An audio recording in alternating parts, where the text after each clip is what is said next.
Hundreds of years ago, the introduction of smallpox to the southeastern tribes challenged Cherokee survival.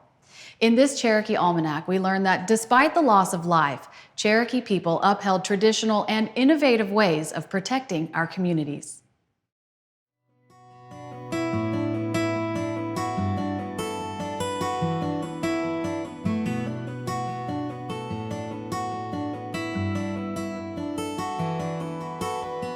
In the 16th century, European traders infected indigenous communities of the southeastern United States with smallpox.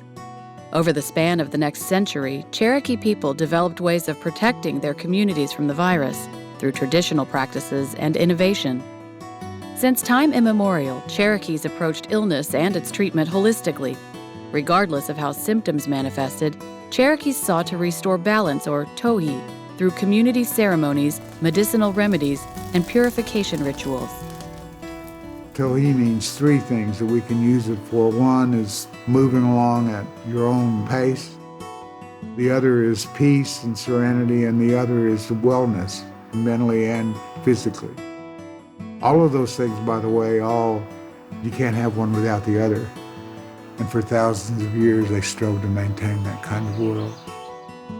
Over the course of the 18th century, Cherokees faced smallpox outbreaks nearly every generation. So about every 25 years, there's going to be another outbreak of smallpox. And each time it's slightly less devastating, but it's no less devastating when you're attempting to rebuild who you are as a people.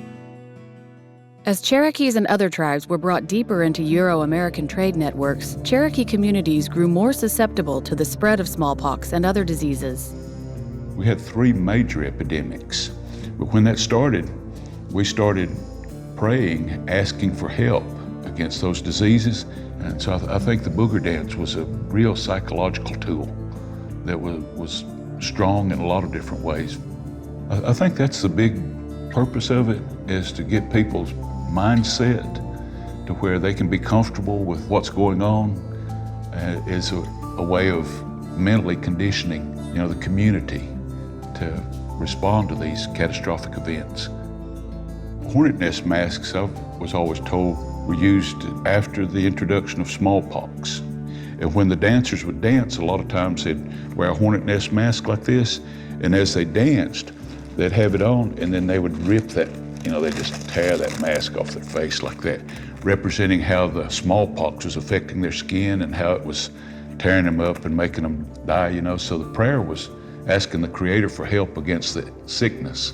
And the image of them ripping that mask off of their face as they danced gave the people that was watching them a real clear idea about what was happening. Along with traditional responses, Cherokees closed off villages to outsiders, quarantined the sick, and counseled against travel to settlements affected by the disease. The next major outbreak of smallpox coincided with British attacks on Cherokee communities in what is known as the Anglo-Cherokee War.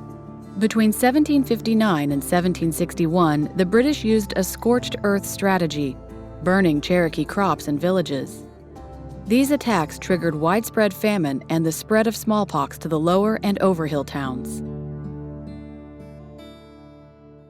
At the turn of the century, Cherokee's people are debating other kinds of remedies for smallpox. Inoculations are being discussed. They were open to a cowpox treatment. They were open to a treatment that was being derived from an animal source. And that, to me, makes perfect sense. That within Cherokee oral tradition, it is animals that actually created the disease that Cherokee people face. And then animals also invoke the plant world to provide the remedies for those diseases. So to have an animal also be able to remedy a disease makes a certain amount of sense within Cherokee thinking. So there's one account that Andrew Ross actually secures the cowpox treatment from a doctor in Maryville.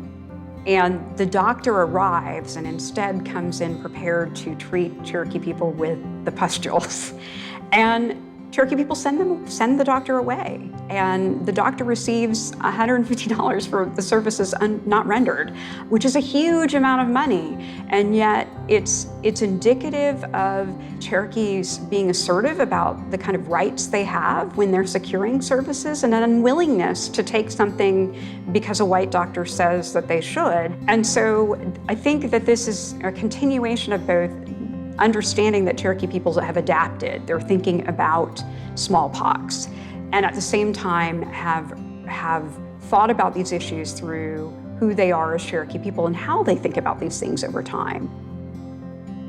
Despite undeniable devastation and loss, Cherokee people have upheld traditional and innovative ways of healing. Generations removed from the threat of smallpox, Cherokee people continue utilizing tradition and technology to sustain the health of our communities.